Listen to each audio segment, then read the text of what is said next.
Assalamualaikum warahmatullahi wabarakatuh. Alhamdulillah rabbil alamin.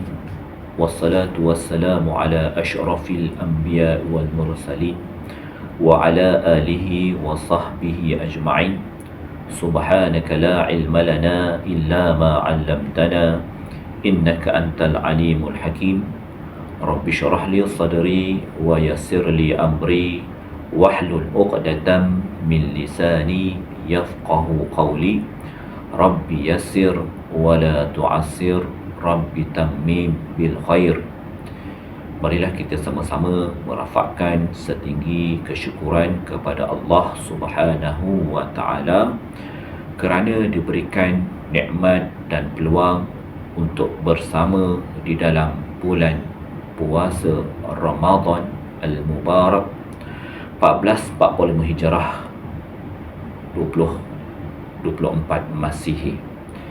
InsyaAllah kita akan sama-sama mengisi masa kita pada bulan Ramadan ini dengan perkara yang bermanfaat.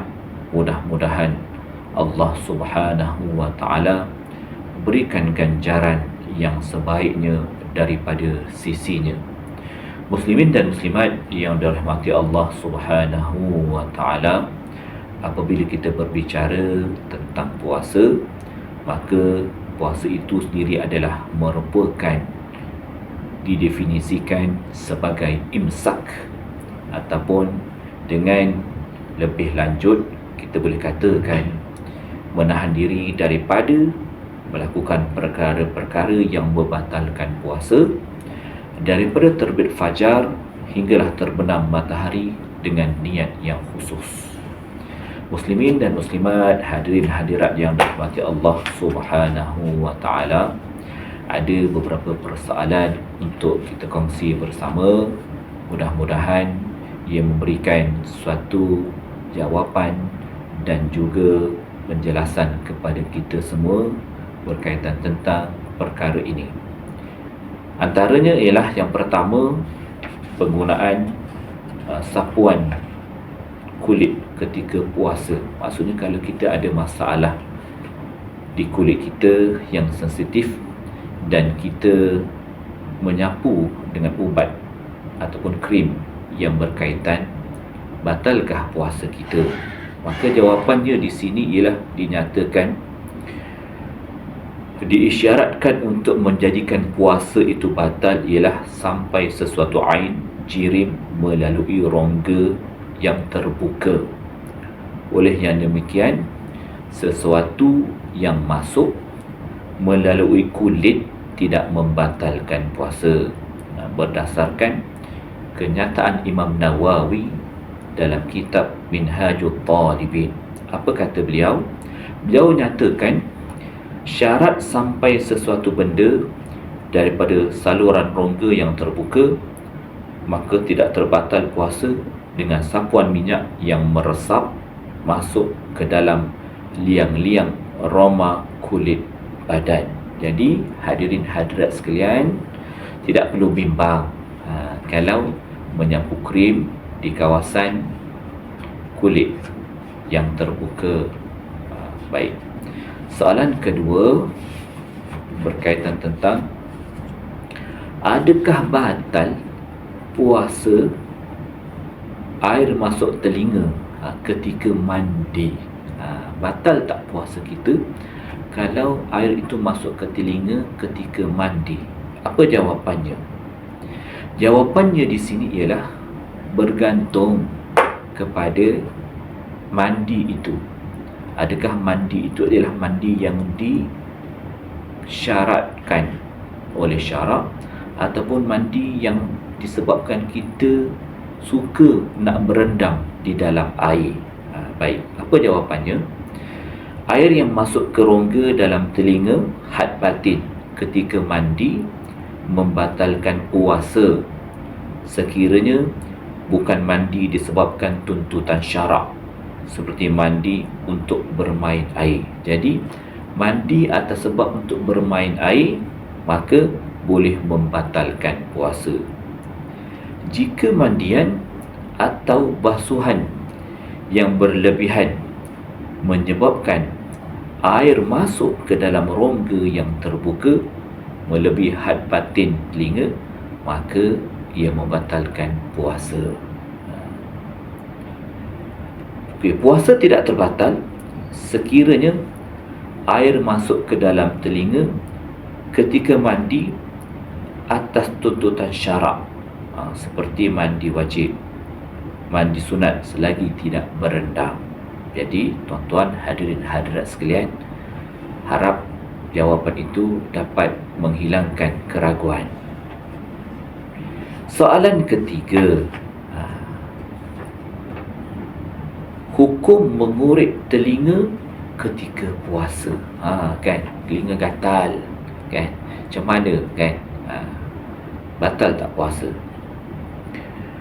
Imam Damiri dia kata, perbuatan menitiskan sesuatu ke bahagian dalam telinga adalah membatalkan puasa, sekalipun titisan itu tidak sampai ke otak, bahkan ia melebihi had tengkorak kepala.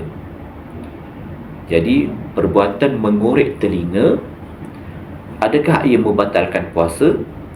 Dia bergantunglah sejauh mana had yang dibolehkan untuk sesuatu sampai ke dalam telinga ketika puasa. Mengurit telinga ni tak batal jika tidak melebihi kawasan tengkorak kepala. Itu dia punya jawapan. Jadi tuan-tuan boleh melihat ataupun muhasabahlah dari sudut bagaimana perbuatan ketika mengurit telinga itu. Itu sebenarnya. Jadi di situlah kita boleh tahu batal ataupun tidak batalnya. Baik. Soalan yang keempat, berkaitan tentang adakah batal puasa mengunyah gula-gula getah, kan? Maka fuqaha mazhab Syafi'i membahaskan hukum mengunyah gula-gula getah tidak membatalkan puasa. Imam Syafi'i dan para ulama mazhab Syafi'i berpandangan bahawa mengunyah gula-gula getah adalah makruh bagi orang yang berpuasa. Kerana apa? Dia mengumpul air liur, menimbulkan rasa dahaga dan muntah. Cuma tuan-tuan hadirin hadirat yang rahmati Allah, biasanya sesiapa yang mengunyah gula-gula getah pasti akan menelan bersamanya air liur, yang mana jarang kita jumpa gula-gula getah yang tidak ada perisa.